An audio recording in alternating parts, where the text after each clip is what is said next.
నమస్కారం. ఒక పవిత్రమైన కార్యక్రమం ఈ రోజు మనందరం చేయబడుతున్నాం.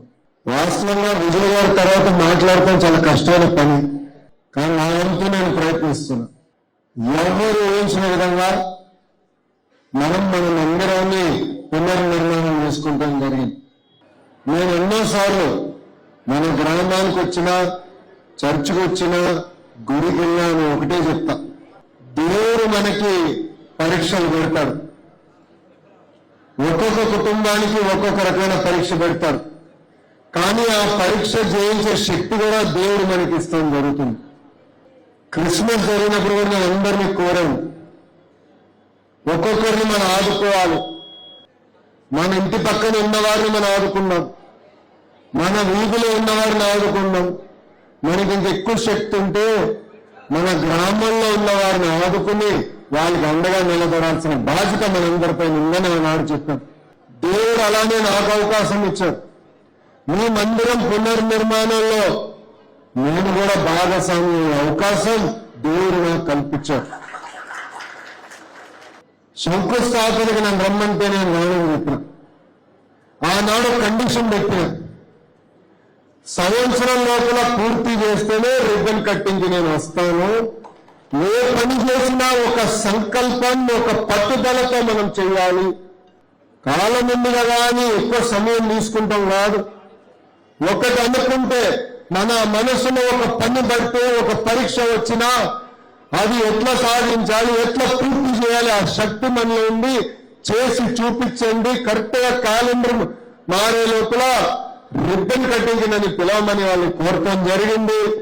నా కోరిక మేరకు ఈ పునర్నిర్మాణ కమిటీ ఏదైతే అద్భుతంగా ఈ రోజు మనం మందిరం కట్టారో వాళ్ళకి సభా తరపున నా హృదయపూర్వక ధన్యవాదాలు నేను తెలియజేసుకుంటున్నాను. ఇది ఒక ఉదాహరణ. మనందరం గుర్తుపెట్టుకోవాలి, పరీక్షలు ఉంటాయి, భయపడకూడదు. ఈరోజు సమాజంలో మనందరం ఎక్కువ భయపడుతున్నాం. పిల్లల్ని కూడా చూస్తున్నా, ఒక ఎగ్జామ్ లో తక్కువ మార్కులు వస్తేనే అధైర్యపడుతున్నారు. అవసరం లేదు, ఇదొక పరీక్ష. మనకి పరీక్ష పెట్టారు దేవుడు, ఆ పరీక్ష మనం సాధించాలని మనందరం సంకల్పంతో ఉండాలి. తల్లి 2019లో మీరు ఎదుర్కొంటున్న సమస్యలు నేను అర్థం చేసుకోలేకపోయా, నేనేంటో మీకు అర్థం వల్ల ఓటమి పాలయా. కానీ నేను భయపడగా, బాధనే సహజమే, నాకు బాధ కలిగింది, నేను మనిషినే. కానీ రెండో రోజు నుంచి పని చేశా, కసితో పని చేశా.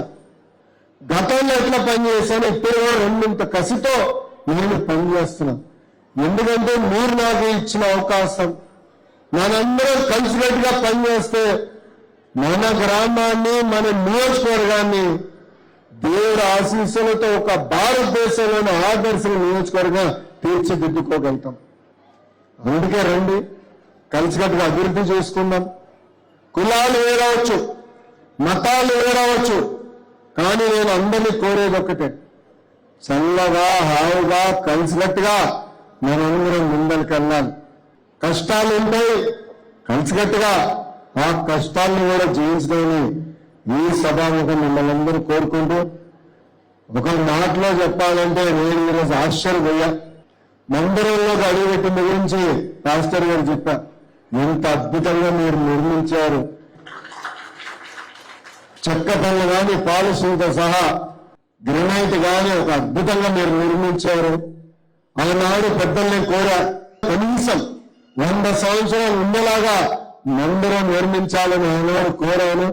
100వ గారు మీరు కట్టిన కట్టుడు చూస్తుంటే 200 సంవత్సరాలైనా మన మందిరం ఇట్లనే అద్భుతంగా ఉండాలి, సమాజానికి ఒక దారి చూపించాలని పెద్దలందరినీ కోరుకుంటూ, నాకింత అద్భుతమైన అవకాశం ఇచ్చిన మీ అందరికీ పేరు పేరున నా హృదయపూర్వక ధన్యవాదాలు తెలుపుకుంటూ మీ అందరి గురించి సెలవు తీసుకుంటున్నా. అందరికీ నమస్కారం. శాశ్వతమైన ప్రేమతో మనల్ని ప్రేమిస్తున్న తండ్రి, ఈ ఘనమైన మహోన్నతమైన నామమును స్తుతిస్తూ ఉన్నాం. ఈ దేశము 77వ గణతంత్ర దినోత్సవాన్ని ఎంతో వైభవంగా జరుపుకుంటూ ఉంది. 140 కోట్ల ఈ దేశ ప్రజలందరి కొరకై మిమ్మల్ని మహిమపరుస్తూ ఉన్నాం. ఎంతో సంక్లిష్ట పరిస్థితుల్లో ఉన్నప్పుడు నాయన తండ్రి మా ముఖ్యమంత్రి వర్యులను మీరు జ్ఞాపకం చేసుకున్నారు. వారి గురించి క్రైస్తవ సమాజం ప్రార్థించినప్పుడు వారికి ఇచ్చిన విడుదలను బట్టి మీకు వందనాలు. ఈ సమాజాన్ని ఎంతో చక్కగా అర్థం చేసుకుంటున్న మంత్రివర్యులు శ్రీ నారా లోకేష్ గారి కొరకై వందనాలు. ఎంతో గొప్ప భావజాలము కలిగి ఈ సమాజాన్ని గురించి లోతుగా ఆలోచిస్తూ ఈ స్పీడ్ యుగంలో కాలముతో మనము కూడా మార్పు చెందాలి అని బీదలు, అన్నార్థులు, అభాగ్యుల వారెంతో శ్రద్ధ కలిగి వారి విమోచన కోసమై, విడుదల కోసమై చేసే ప్రతి ప్రయత్నములో మీరు తోడుగా ఉన్నందుకు స్తోత్రాలు.